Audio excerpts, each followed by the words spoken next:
आज मैं आपसे मानव जीवन से संबंधित टॉपिक शेयर करने जा रहा हूं, जिसे आप लोग ज़्यादा से ज़्यादा शेयर करें, लाइक करें, सब्सक्राइब करें और अंत तक इसे ज़रूर सुनें।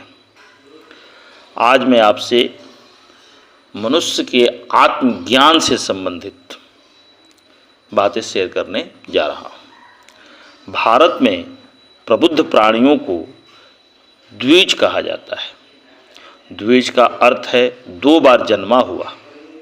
एक बार आप अपनी माँ के गर्भ से पैदा हुए, यह अनजाने में हुआ, आपने ऐसा नहीं किया। जब आपका जन्म हुआ तो आप एक विशिष्ट मासूमियत और आनंद के साथ आए थे।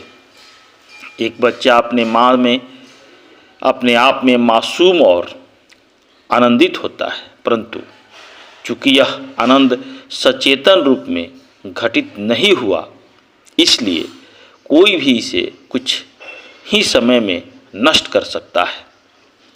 कुछ ही समय में वे इसे छीन लेंगे। आज बच्चे 5 से 6 वर्ष की उम्र में तनावग्रस्त हो रहे हैं, क्योंकि उनकी मासूमियत कुछ ही समय में नष्ट हो जाती है। यह इस पर निर्भर करता है कि आसपास के लोगों का उन पर कितना प्रभाव है। अब यदि आपको दोबारा जन्म लेना है तो पहले मरना होगा। यदि आप मरने को तैयार नहीं हैं तो पूर्व जन्म होने का प्रश्न ही नहीं है उठता। इसका अर्थ शारीरिक रूप से मरना नहीं, परंतु आप वैसे ही मरते हैं जैसे आप हैं। यदि आप वह सब कुछ विसर्जित कर देते हैं जिसे आप मैं कहते हैं, तो आप एक बार फिर से जन्म लेते हैं। इस प्रकार का जन्म 100% सचेतन होता है। एक बार फिर आप आनंदित और मासूम पर पूरी तरह जागरूक होते हैं। अब इस आनंद को आपसे कोई छीन नहीं सकता। शारीरिक खुशहाली की तलाश करना एक बात है, आत्मज्ञान की तलाश करना कुछ और है। शारीरिक खुशहाली को बढ़ाने के लिए आपको आत्म संरक्षण की विभिन्न तकनीकों को सीखने की आवश्यकता है। आत्मज्ञान का अर्थ है स्वयं का सचेतन विसर्जन।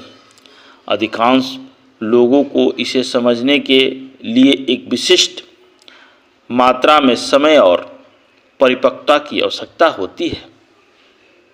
आप स्वयं को जैसा भी बनाते हैं, अंततः वह निराशाजनक और अपर्याप्त होता है। आप स्वयं को कितना भी शानदार बना लें, फिर भी वह पर्याप्त नहीं है। जब आप मिट जाते हैं तभी सब कुछ शानदार बनता है।